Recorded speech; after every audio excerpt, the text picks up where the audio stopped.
Selamat sejahtera, saya akan membentangkan Thorndike Trial dan Error Learning. Dalam eksperimen-eksperimen awal, Thorndike pernah mengkaji penyelesaian masalah dengan menggunakan kucing. Kucing itu telah diletakkan di dalam puzzle box dan seekor ikan akan diletakkan di luar kotak itu.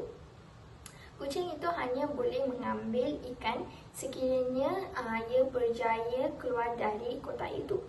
Cara untuk berkeluar adalah dengan mencakar tali yang disediakan di dalam kotak itu. Pada mulanya, kucing itu akan mencakar dan menggigit semua objek yang berada dalam kotak itu. Dan akhirnya secara tidak sengaja, kucing itu akan mencakar tali lalu berjaya untuk keluar dari kotak untuk mengambil ikan.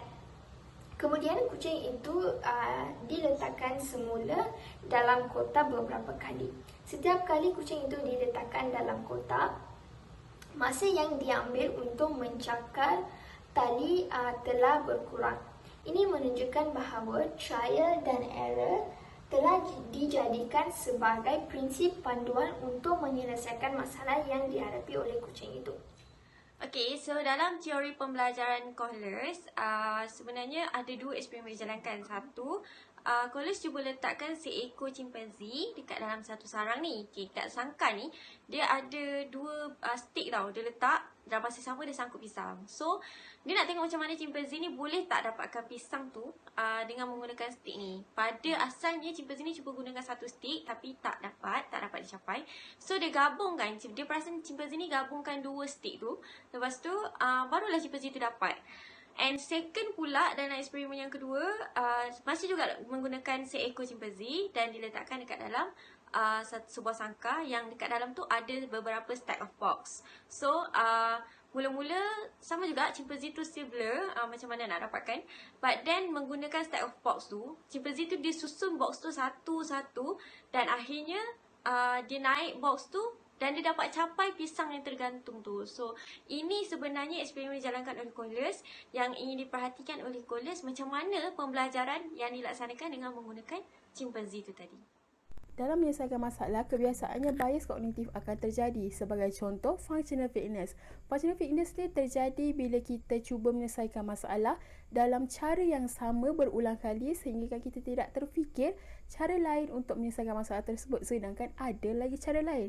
Jadi salah satu inisiatifnya adalah menggunakan penaklukan analog. Penaklukan analog ini kita akan gunakan cara ini dengan kaedah menggunakan satu jalan cerita atau terms yang menarik bagi memudahkan penyelesaian masalah itu terjadi. Sebagai contoh, kajian dilakukan oleh Jig Holyoke pada tahun 1980 dan 1983. Beliau menggunakan kaedah penaklukan analog ini untuk menyelesaikan masalah radiasi yang digunakan untuk membuang tumor kepada pesakit.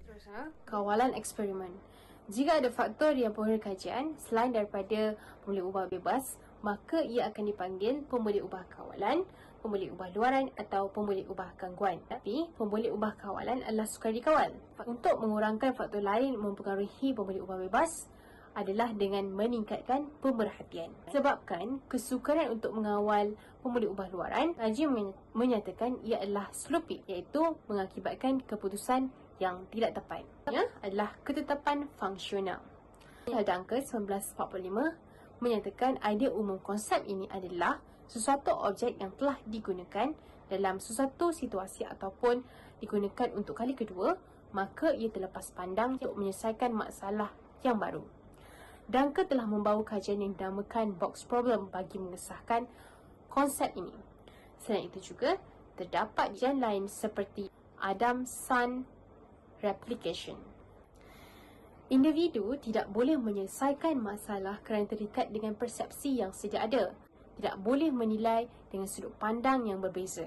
Ini kerana seseorang tidak boleh menyelesaikan masalah dengan cara yang lain kerana ianya telah diprogramkan. Seterusnya kita beralih ke tajuk inkubasi dalam penyelesaian masalah.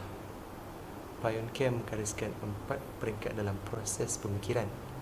Yang pertama ialah persiapan, di mana seseorang menjadi terbiasa dalam berusaha menyelesaikan masalah dan mempelajari banyak fakta serta membuat pertimbangan yang relevan. Yang kedua adalah proses inkubasi, di mana seseorang beralih kepada perkara lain setelah gagal menyelesaikan masalah. Menurut Posner, inkubasi merujuk kepada peningkatan kemungkinan kejayaan menyelesaikan masalah yang timbul akibat penundaan antara masa kerja dan usaha untuk menyelesaikan penyelesaian masalah tersebut. Selanjutnya, tahap eliminasi atau insight setelah berakhirnya proses inkubasi. Kemudian kita beralih ke tahap pengesahan apabila penyelesaian untuk masalah itu mesti diperiksa dengan teliti. Ialah verbal report.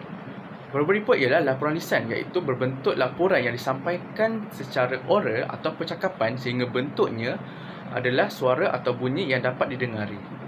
Pada hakikatnya, laporan lisan ini sama sahaja dengan laporan bertulis. Namun, ada perkara yang perlu diperhatikan iaitu bahasa badan seperti sikap, tingkah laku dan juga reaksi. Terdapat dua perbezaan pendapat iaitu daripada strukturalis dan juga behaviorist. Menurut strukturalis, laporan introspektif adalah fakta atau data mengenai peristiwa mental yang dianggap sebagai secara langsung mencerminkan peristiwa tersebut. Berlawan dengan behaviorist, laporan lisan hanyalah satu jenis tingkah laku yang mungkin patut dikaji sebagai pemboleh ubah bersandar. Ia dianggap penting daripada jenis tindak balas lain atau pemboleh ubah bersandar yang lain. Untuk mengkaji confirmation bias, sebuah contoh daripada Pearson selection task telah diberi. Dalam contoh itu, 4 kad telah diletakkan di atas meja dan responden diberitahu bahawa setiap kad mempunyai huruf di satu sisi dan nombor di sisi yang lain. Dan jika sesuatu kad mempunyai huruf vokal, maka ia mempunyai nombor genap di sisi lain. Sisi kad yang kelihatan menunjukkan A, G, 4 dengan 7. Kebanyakan responden memilih kad yang menunjukkan A dan 4. Tetapi jawapan yang betul adalah A dan 7. Hal ini kerana jika kad 7 mempunyai huruf vokal di sisi lain, maka peraturan yang ditetapkan akan menjadi salah. Ini menunjukkan bahawa confirmation bias adalah kecenderungan seseorang untuk mencari bukti yang boleh mengesahkan hipotesis mereka.